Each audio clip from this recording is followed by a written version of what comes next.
Менің есімім Гүлжан болады. Өзім осы компанияға ең бірінші қызым ауырып, сол қызым ауруы бойынша продукцияға келгем. Басында сенбедім, сосын кейін ішкіздік көрейік дедік. Ішкіздік. Қызым 3 ай дегенде 3 жыл ауырды. Қызым астмамен ауырды, сосын кейін пищевая аллергия. Не масса шықса да, не шықса да, ара шаққаннан артық болып, ана квинки алады сразу. 3 рет квинкимен больницаға түскеміз. Уже ана больницаның сол дәрілердің аттарын ұмытқам, уже солар бәрі уже болмайды. Бұл немене гормонмен өмір сүретін болып қалады дегеннен кейін мама не істеймін деп, мама медик деп едім. Мама давай тиынша ішкізіп көрейік деді. Басында сенген жоқ, мен жарайды ішкіздік. Өзі программа жасады, детский программа жасады, ол специально аллергияға, астмаға деп жасаған жоқ. Бірақ соны ішіп, детский программаны, қызым Құдайға шүкір астмасынан мүлдем жоқ қазір. Қазір жүгіреді, нетеді, ойнайды. Еще 3 жыл бойы балам тек қана кашамен ғана, не ет жемейді, вообще ештеңке жеуге болмайды. Бірден жейма, болды істеді. Бір нәрсе артық, мысалы, даже кеспе көже ішсе, ол ісіп кетеді, мынандай дәу вообще. Сосын кейін беті ісіп кетеді. Қазір енді фотолары бәрі бар, енді бірақ уақыт жоқ тұр кішкене.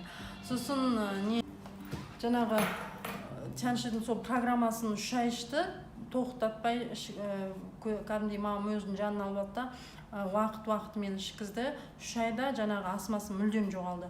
Ал енді аллергиясы конфет, бір нәрсе, тамақ ішетін болды уже.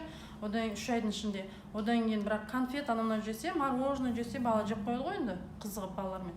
Сол кезде шығып жүрді, кішкене иту, бірақ ісіп кетпейді, бетіне шықпайды уже.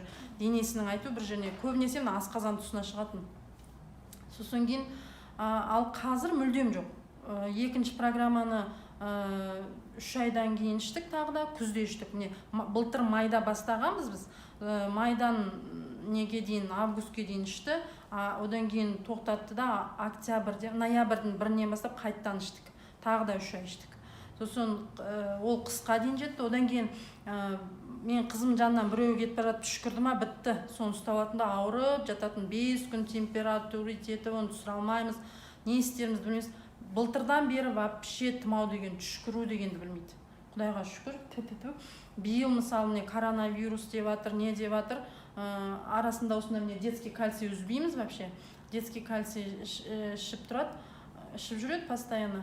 Сосын биыл осы коронавирус басталды, не деп, карантин деп үйде отырған кезде мен өмір ауырмайтын ұлым ауырды да, температура жетіп, тұмауратып қалды да, ал қызым вообще ауырған жоқ. Соны ойлағанбыз, ұлымнан жұғады деп, ұлымды басқа комнатаға қамап, оны басқа комнатаға сөйтіп жүргенбіз. Қызыма түк те болған жоқ. Сөйтіп Құдайға шүкір қазір тамақтың бәрін жейді, конфетті де жейді, не де жейді, аллергиясы да жоқ, астмасы да жоқ. Ал енді мамам енді көп жыл бойы, мамам осы Тянши ашылған кезде ең бірінші біздің папама инсульт алып, бірақ қол істемей қалып, сөйтіп келген болатын Тяншиға. Ең басында. Сосын олар өздері немет кетті да енді. Папым жазылғаннан кейін мамам көп ішкен жоқ. Көп жылдардан кейін мамам өзі сахарный диабетпен ауырып қалды. Енді или болды ма бұрыннан бері, просто қатты неткен жоқ, комаға түсіп қалды кәдімгідей. Содан осы Тянши алып шықты. Сосын кейін қазір вообще инсулинмен ғана жүретін бұрын. Қазір вообще инсулин салмайды. 2 таблеткасы бар. Соны таңертең кешке ішеді, болып басқа уақытта вообще ештеңе ішпейді. Тойға барады, неге барады, ол кісіде ет жей алмайтын, қойдың етін вообще жей алмайтын. Биыл қойдың сорпасын ғана ішу керек деген қойдың сорпасын да ішіп жатыр. Бәрі сахарым, бәрі нормально дейді. Еще ана жолы тоже ауырды.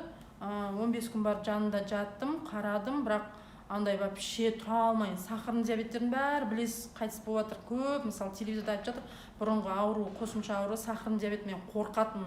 Мамам ауырмаса екен, мамам тұмауратып қалды деген шошып, соның жанына барып алғам ғой. Неметеді, қорқып енді, сахарный диабет қой ол деп.